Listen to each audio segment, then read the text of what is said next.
Olá, turma. Sejam todos bem-vindos novamente. Vamos dar continuidade aí ao nosso conteúdo de emergência e urgência. Hoje o tema da nossa aula é emergência em politraumatismo. Vamos lá dar início com a introdução. Bom, o que é o politraumatismo? O politraumatismo, ele é um trauma múltiplo. O próprio nome já se diz, é um evento onde ocorre múltiplos traumas no momento de algum acidente ou de alguma lesão. Vamos lá para o texto. O trauma múltiplo é um evento que afeta dois ou mais órgãos ou sistemas através de lesões que oferecem risco à vida. Devido à gravidade deste desequilíbrio no organismo, as taxas de mortalidade são alarmantes. Sabe-se que a maior ocorrência de mortes para as vítimas politraumatizadas é durante a primeira hora após o acidente, o que revela a importância da assistência qualificada e eficaz para a redução de danos ao paciente. O principal objetivo desse estudo foi identificar procedimentos de enfermagem, no entanto, no atendimento inicial do paciente politraumatizado. O atendimento ao politraumatizado, em seu contexto histórico, se deu mediante a uma tragédia ocorrida em 1976, em Nebraska, com a família do médico ortopedista Jamie Steiner, onde sua esposa faleceu imediatamente e seus filhos tiveram inúmeros traumas, classificados em leves a graves, assim como o próprio médico. A partir daí, ficou definida a padronização do atendimento ao politraumatizado, pois o ortopedista, ao observar a forma de conduzir o atendimento, percebeu a limitação do preparo das equipes pré-hospitalares na assistência ao politrauma e que carecia urgentemente um método representativo.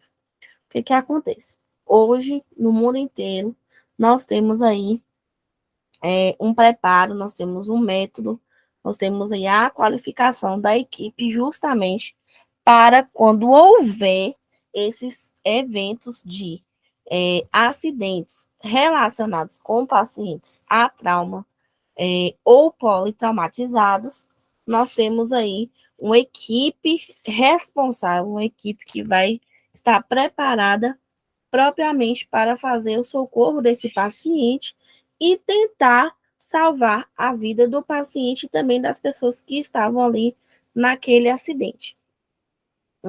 A gente tem aí um acidente que ficou aí, que abalou o Brasil inteiro recentemente, que foi a morte aí da cantora Marília Mendonça. Ela teve justamente aí um politraumatismo. No momento da queda do avião, o corpo dela entrou em choque com a aeronave também. No momento que teve ali a batida, com toda certeza, pela dinâmica do acidente que foi feito pela perícia, eles constataram, então, o politraumatismo ou trauma múltiplo. Então, assim, no momento que a gente vai fazer o socorro desse paciente, mesmo que o paciente não esteja morto, a gente tem que ter um certo cuidado para fazer aí a remoção tanto do corpo e também tentar salvar seu paciente caso ele esteja vivo. Então, todo momento é crucial, principalmente porque nós temos aí o atingimento aí de órgãos vitais. Quais são os órgãos vitais? Pulmão, coração e o cérebro. Então, a gente tem que ter aí uma certa rapidez no momento. Lembrando que a gente tem 4 minutos. Se o paciente perdeu de ter oxigênio, né, no cérebro durante 4 minutos, ele pode evoluir rapidamente aí para uma morte cerebral e também, se o paciente não tiver oxigenação durante esses 4 minutos, ele pode evoluir para uma parada respiratória e causando também uma parada cardiorrespiratória. Vamos continuar. Trauma é um colapso fisiológico resultante de um impacto entre tecidos e o meio externo. causando trocas de energia entre eles. Cerca de 5,8 milhões de pessoas todos os anos mundialmente sofrem lesões traumáticas, especialmente advindas de acidentes de trânsito e violência, o que consiste em um sério problema de saúde pública e representa aproximadamente de 10% dos óbitos, chegando a superar o número de mortes decorrentes de doenças como malária, HIV e AIDS combinados. Os altos índices de mortes decorrentes de trauma mostram a importância da emergência no fornecimento de atendimento adequado e organizado. Esse atendimento imediato e qualificado tem o intuito de minimizar os danos causados por incidentes, evitando futuras sequelas pós-tratamento ou até mesmo a morte. Que eu acabei de falar para vocês, comentar com vocês, que mesmo que a gente não consiga salvar o paciente, a gente precisa resgatá-lo, fazer a remoção do corpo dele de forma satisfatória, de forma que tenha aí uma qualidade do serviço. Existe uma sequência utilizada no atendimento ao politraumatizado, onde visa estabilizar o paciente imediatamente, o que ameaça a vida do mesmo. Logo em seguida, conscientizar que o mesmo não existindo um diagnóstico definitivo, isso não deve ser um empecilho para a realização do tratamento correto. E, por último, salientar que não é necessário uma história detalhada para se iniciar a avaliação do politraumatizado. Através disso, o serviço ao politraumatizado segue uma ordem definitiva, definida pelo menômico ABCDE. Já falamos sobre isso em outras aulas. Hoje a gente tem a atualização do XABCDE. Professora, o que acontece quando tem aí um evento de politraumatismo? O que acontece quando a gente tem aí várias fraturas? A gente precisa ter noção que tudo que existe é energia. Ah, professora, tudo bem. Energia, mas você vai falar de física, agora eu vou. Tudo que a gente possui hoje é energia. Tudo está ligado à energia. Quando a gente tem aí um acidente, vou citar um exemplo de um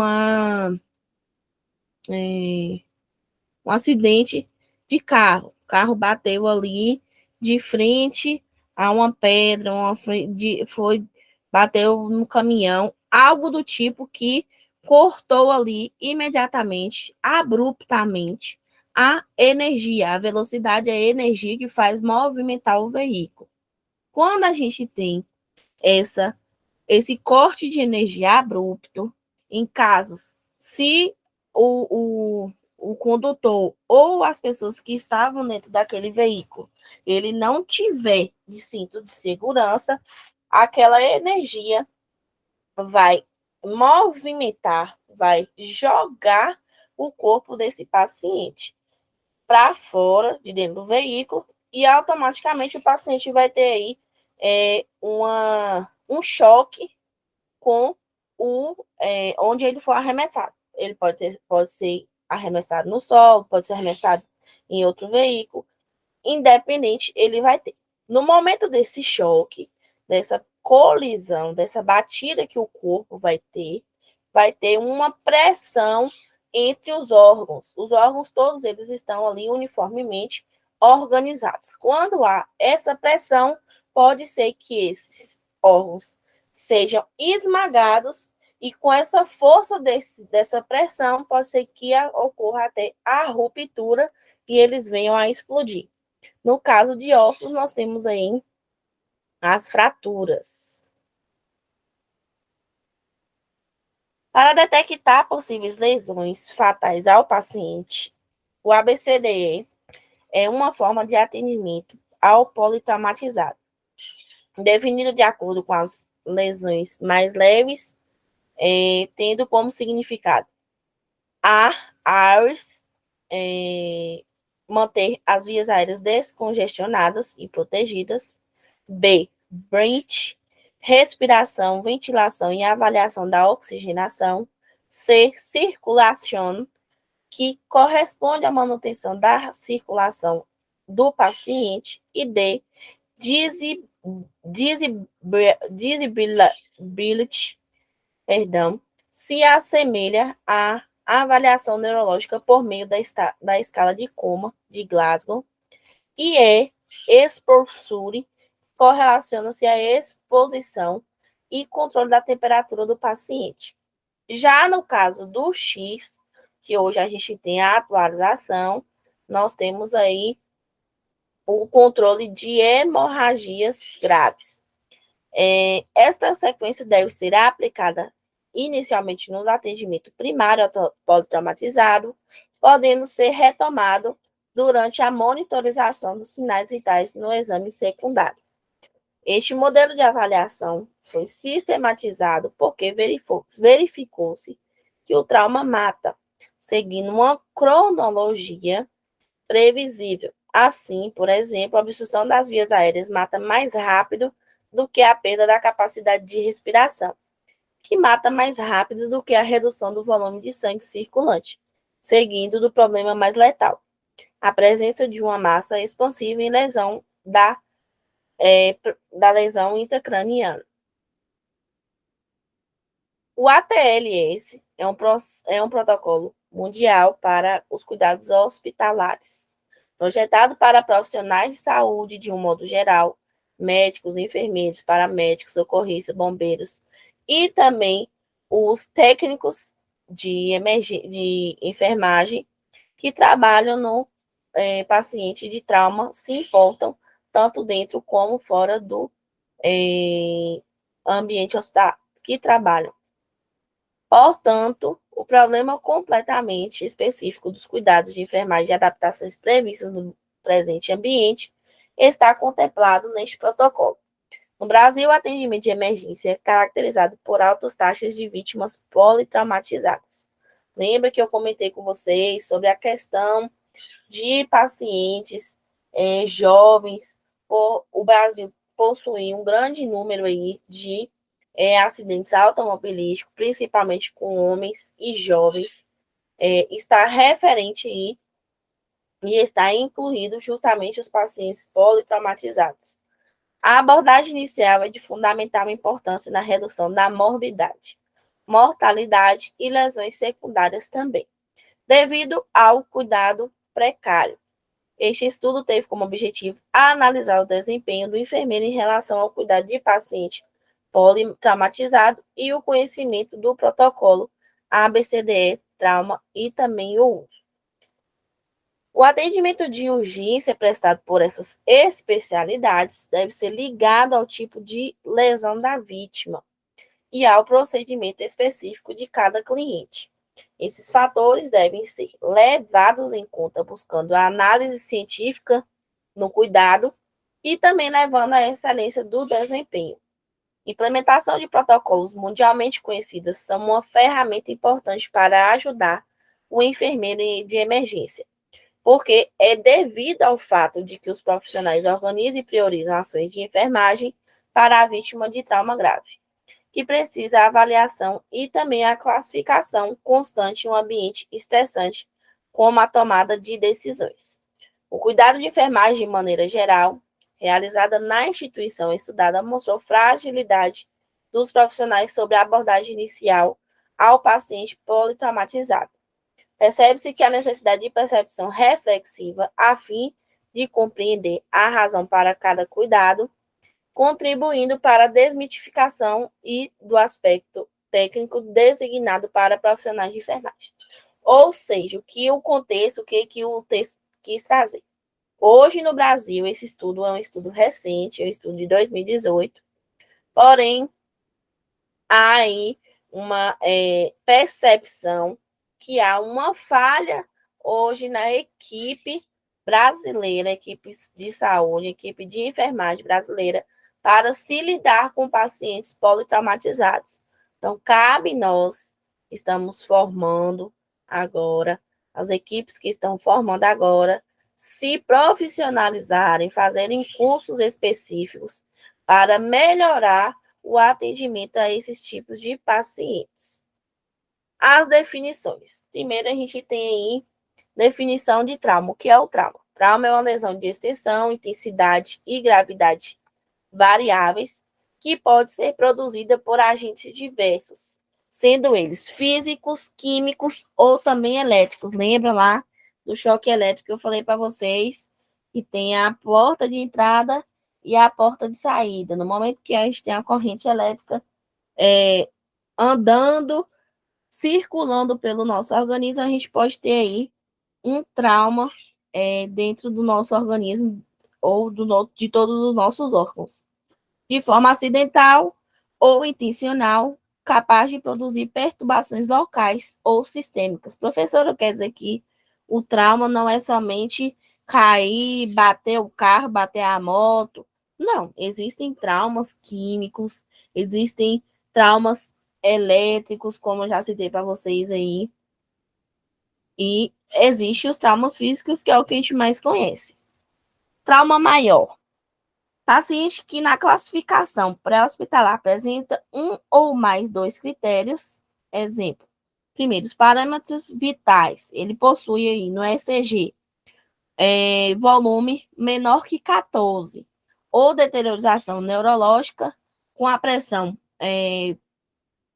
arterial sistólica menor que 90, frequência respiratória menor que 10, ou maior que 29, ou mecânica ventilatória que necessite intubação pré-hospitalar. Anatomia da lesão: ferimento penetrante craniano, cervical, torácico, abdômen, extremidades proximais ou ao cotovelo e também ao joelho. Combinação de traumas ou queimaduras de segundo ou terceiro grau. Então, paciente que teve aí uma queimadura, incêndio, o paciente teve queimadura total do corpo, ele é um paciente politraumatizado. Suspeita clínica de instabilidade da pelve, suspeita de fratura de dois ou mais ossos longos proximais, exemplo, o fêmur e o húmero, paralisia de um ou dois mais membros, amputação completa ou incompleta proximal ao punho ou ao tornozelo.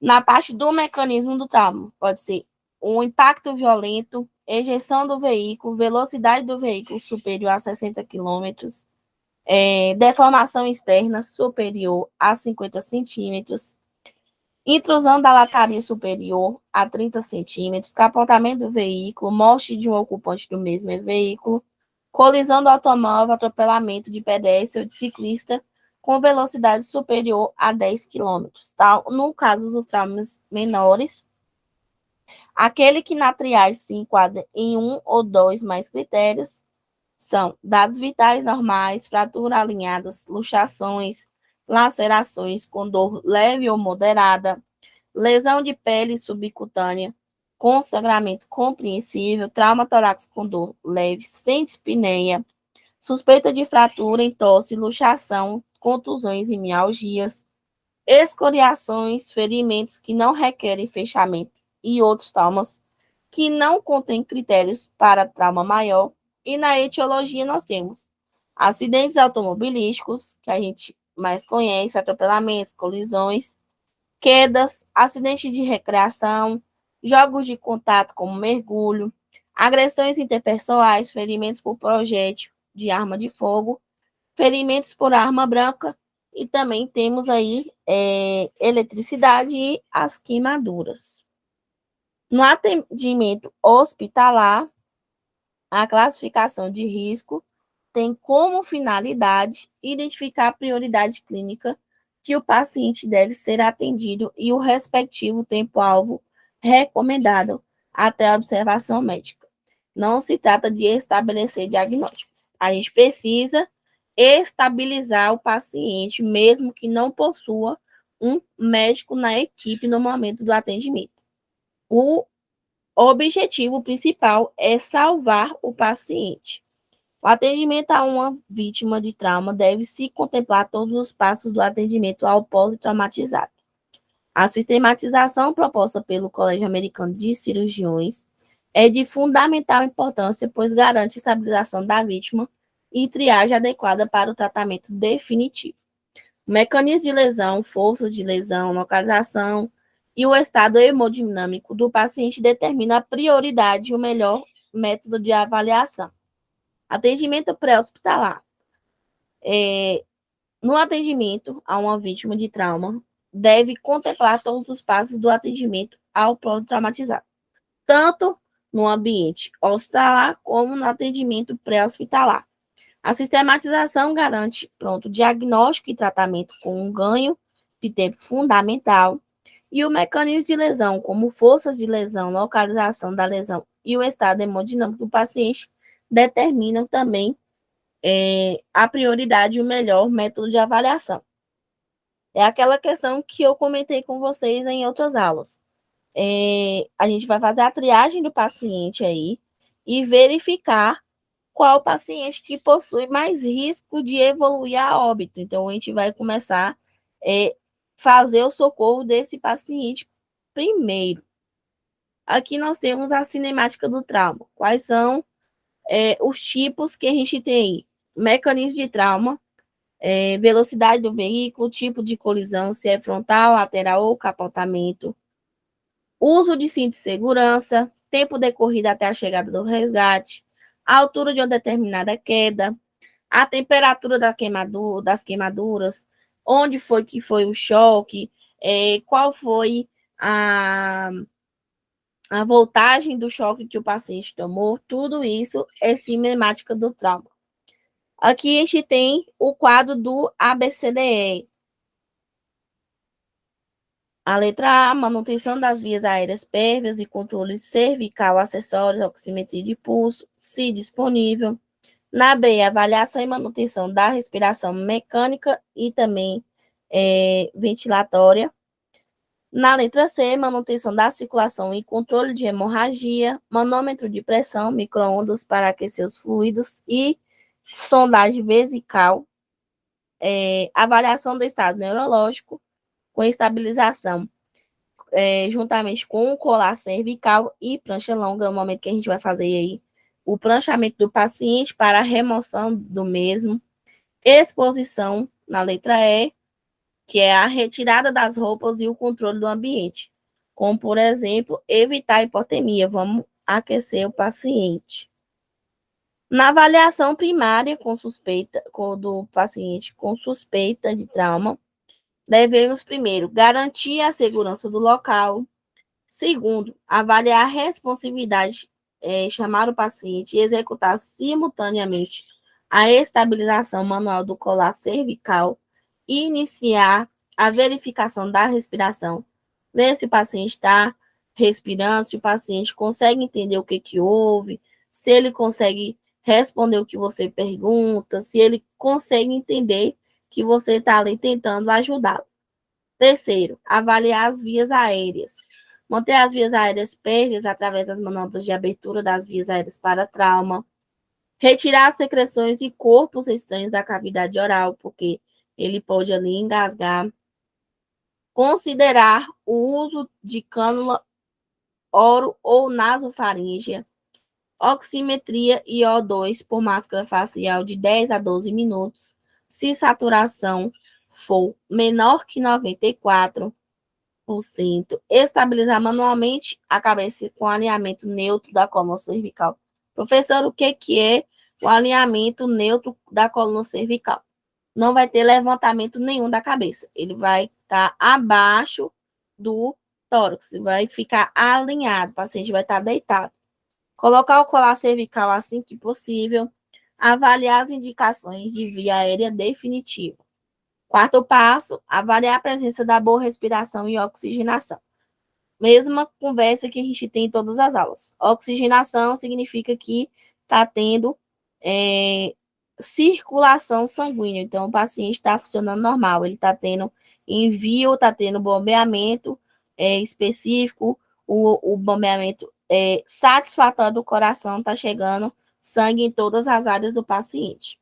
Avaliar o posicionamento da traqueia e presença ou não de turgência jugular, expor o tórax e avaliar a ventilação, avaliar a simetria e expansão torácica, observar a presença de sinais de esforço respiratório ou de uso de musculatura acessória. No paciente com ventilação normal, realizar a palpação de tórax, realizar a ausculta torácica, considerar a necessidade de ventilação assistida, com a frequência respiratória se inferior a 8 movimentos respiratórios por minuto, ou manter a ventilação com oxigenação adequadas, ventilação e oxigenação adequadas. Avaliar as indicações de via aérea definitiva. No quinto passo, controlar os sangramentos externos com compressão direta da lesão ou torniquete, avaliar estado circulatório, avaliar reenchimento capilar, normal até 2 segundos, avaliar características da pele, temperatura, umidade, coloração. O paciente está cianótico, que quer dizer que ele não está tendo enchimento capilar, ele não está tendo aí retorno sanguíneo suficiente. Ele está com algum problema aí hemodinâmico. Avaliar a característica da pele, temperatura, umidade de coloração, avaliar pulso central e radial, se possível, aferir pressão arterial precocemente. No sexto, avaliar o estado neurológico. No AVDI, alerta voz do inconsciência. Primeiro você chama o paciente ou você toca no paciente. Segundo, você chama ele, depois você faz um estímulo de dor para ver se ele retorna, se não, provavelmente o paciente vai estar inconsciente. Se ele estiver inconsciente, a gente já aplica a escala de Glasgow. Verifica as reações das pupilas também. No sétimo passo, a gente expõe com prevenção e controle da hipotermia. Cortar as vestes do paciente sem movimentação excessiva e somente as partes necessárias. Proteger o paciente de hipotermia com auxílio da manta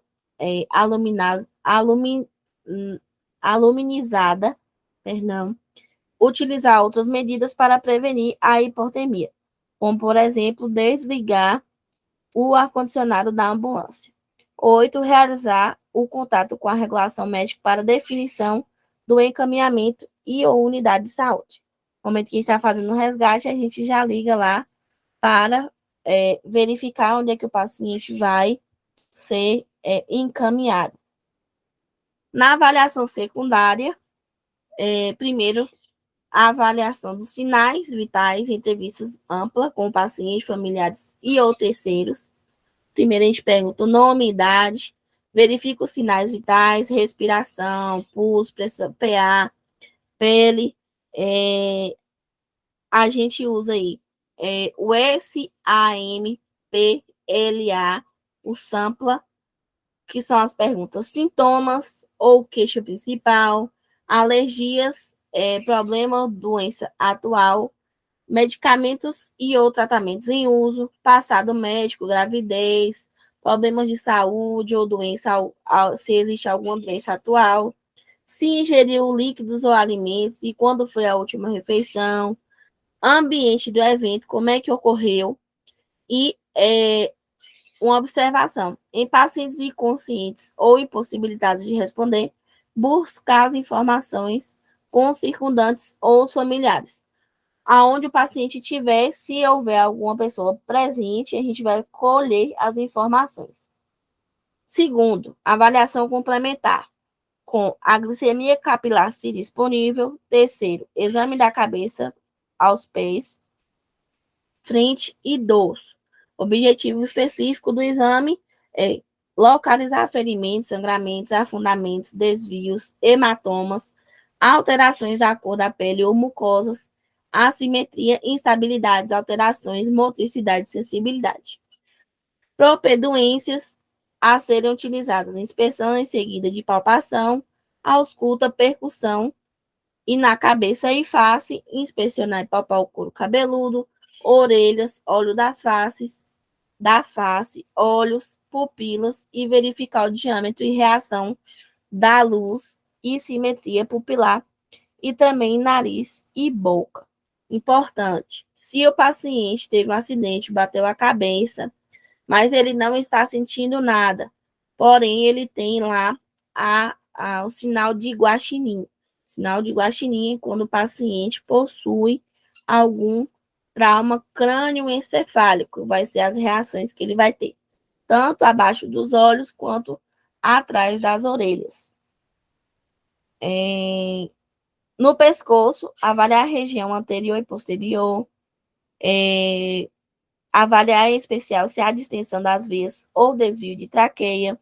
No tórax, observar em especial se há uso de musculatura acessória, tiragem intercostal, movimentos assimétricos, afundamentos, ferimentos incluídos sinal do cinto de segurança e etc.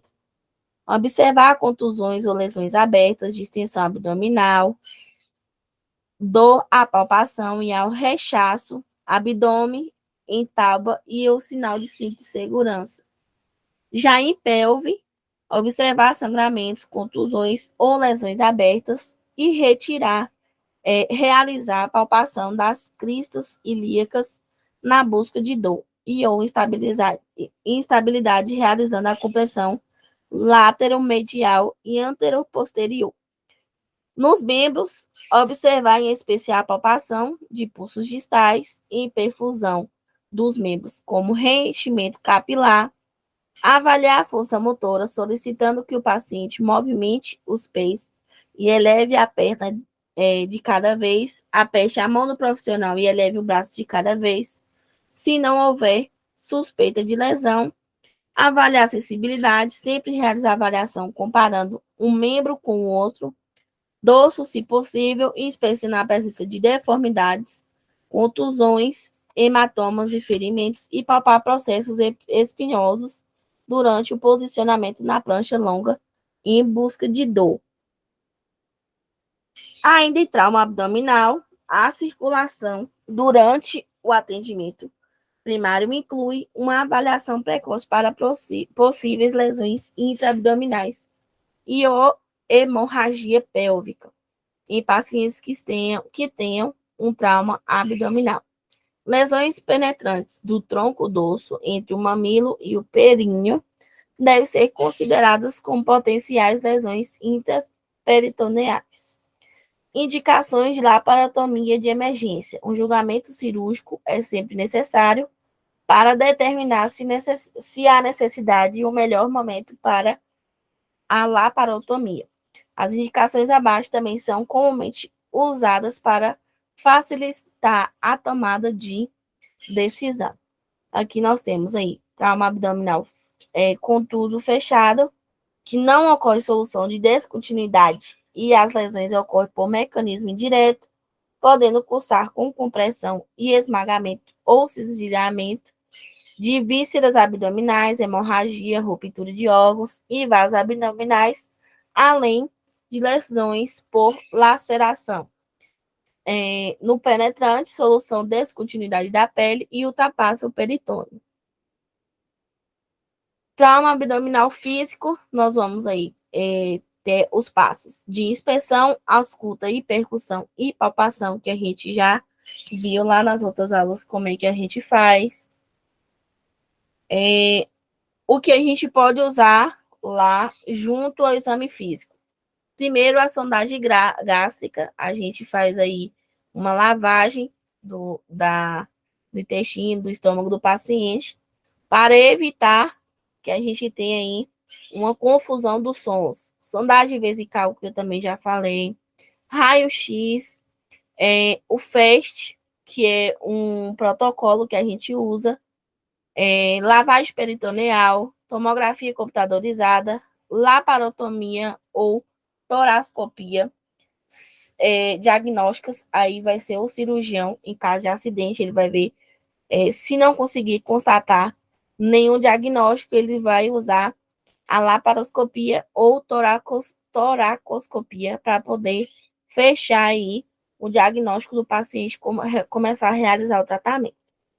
Nas indicações de laparotomia de emergência, primeiro a gente tem trauma abdominal contuso com hipotensão, FAST positivo ou evidências clínicas de sangramento intraperitoneal ou sem fonte de sangramento, hipotensão com ferida abdominal que penetra a face anterior, ferimento penetrante que atravessa a cavidade peritoneal, evisceração, sangramento do estômago ou reto, trato geniturinário, seguido a trauma penetrante, peritonite, ar livre na cavidade, ar peritônio, retroperitônio ou sinais de ruptura de hemidiafragma, tomografia computadorizada constatada demonstrando ruptura do trato gastrointestinal, lesão do pedículo renal ou lesão severa de parênquima visceral, após trauma contuso ou penetrante, aspiração de conteúdo gastrointestinal, fibras vegetais ou bile durante a laparotomia, ou aspiração de 10 ml de sangue em pacientes instáveis hemodinamicamente. Então, além dos perigos que a gente tem do paciente que teve politraumatismo, paciente que possui trauma abdominal e trauma torácico, ele possui aí de ter um risco em ter trauma de órgãos múltiplos, órgãos vitais. Então, são áreas que possuem aí um critério maior de avaliação, de maior cuidado. Vou mostrar para vocês um vídeo agora de quais são os passos principais que a gente usa aí para fazer o socorro do paciente politraumatizado no pré-atendimento.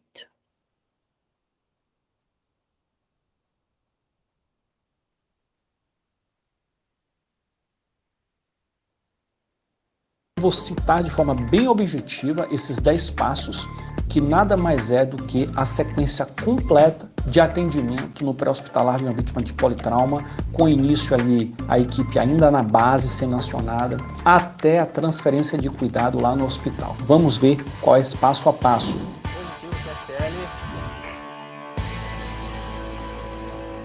Antes disso, eu peço para você se inscrever no nosso canal aqui do YouTube, deixar o seu joinha também no vídeo se você gostar deste conteúdo.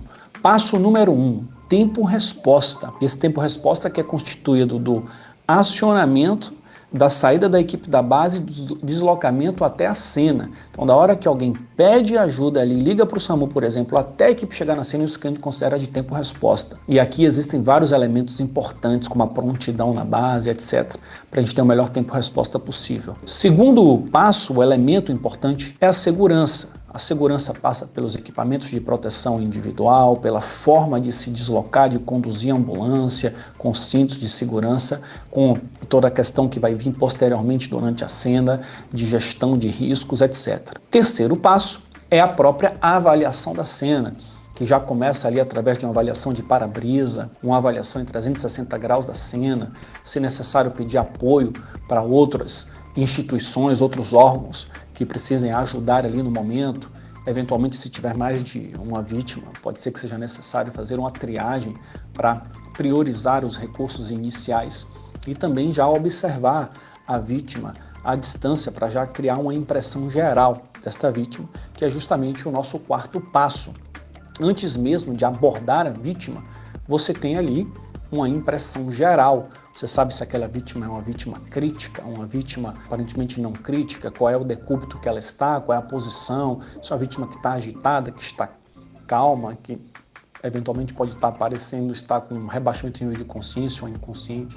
Na avaliação da cena também é muito importante a questão da sinalização adequada, posicionar a ambulância da forma correta, tudo isso faz parte dos componentes de atendimento a um paciente de trauma. O quinto passo é a avaliação primária. Agora sim, eu estou abordando uma vítima. Se essa vítima for crítica, nesta avaliação primária, nós vamos buscar identificar e tratar as lesões potencialmente fatais. Existem várias estratégias didáticas para isso. Por exemplo, o PHTLS fala de XABCDE, ou seja, identificar e tratar as hemorragias sanguinantes, manejo de vias aéreas, oxigenoterapia, ventilação se necessário, tratar as possíveis lesões ameaçadoras em tórax, verificar o estado hemodinâmico desse paciente, verificar as hemorragias internas, nível de consciência, toda a questão de prevenção de hipotermia, exposição da vítima para buscar mais lesões. Ou seja, essa avaliação primária, ela pode ser muito rápida, se a vítima não tiver nenhuma alteração ameaçadora ali, ou pode ser que a gente precise parar, intervir, reavaliar para tomar decisão se é uma vítima crítica, instável, que a gente precisa de brevidade,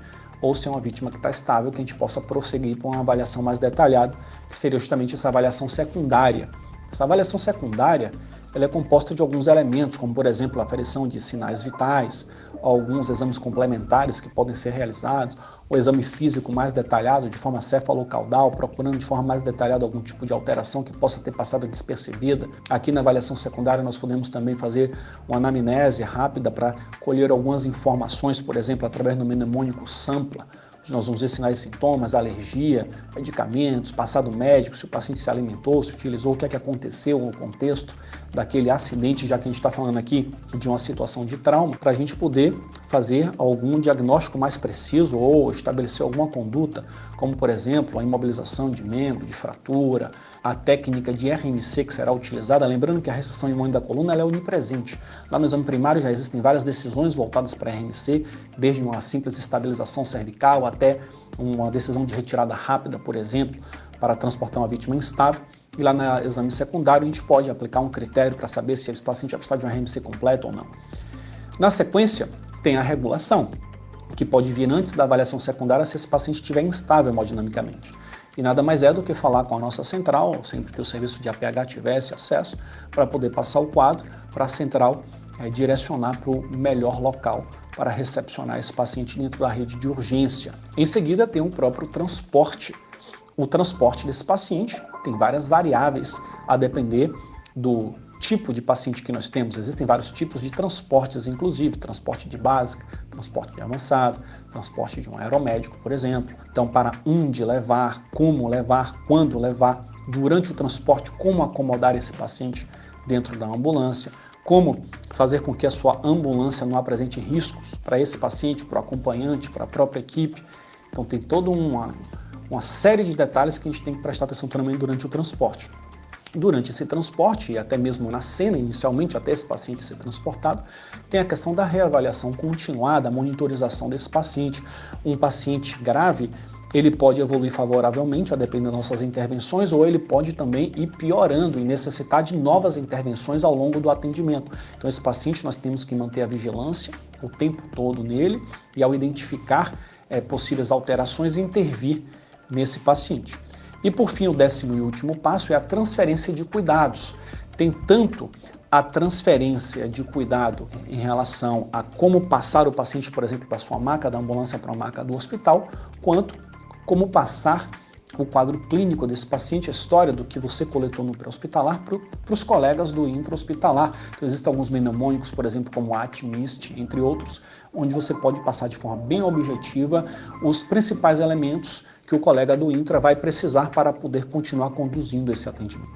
Inclusive aqui, nessa parte de transporte, eu gostaria até de ressaltar que tem um termo que eu tenho desenvolvido e utilizado, que é a questão de transporte clínico. O condutor de ambulância, que é um profissional de fundamental importância no APH, não só para conduzir a ambulância, mas também como intervenções no próprio paciente junto com a equipe, a forma de conduzir a ambulância ela varia também a depender da apresentação clínica desse paciente. Então, por exemplo, um paciente que está com aumento de pressão intracraniana, evitar, por exemplo, frenagens bruscas que podem aumentar ainda mais essa pressão ou um sangramento intracraniano.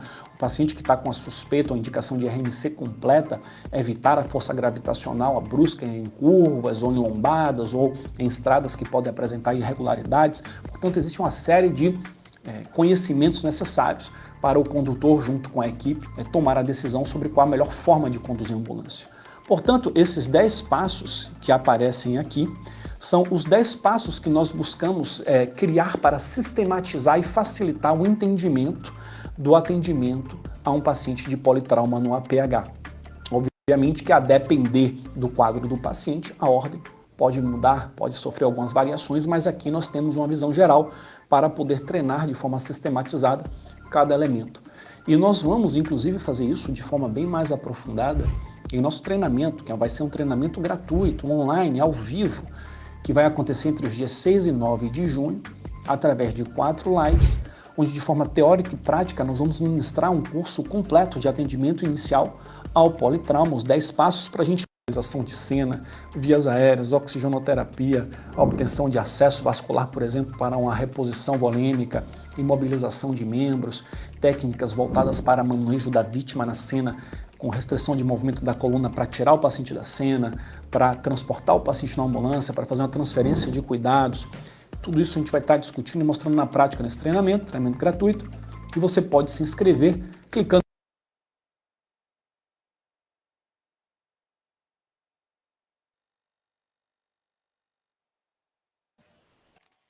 Fechamos aí, pessoal, essa parte aí da aula de politraumatizados.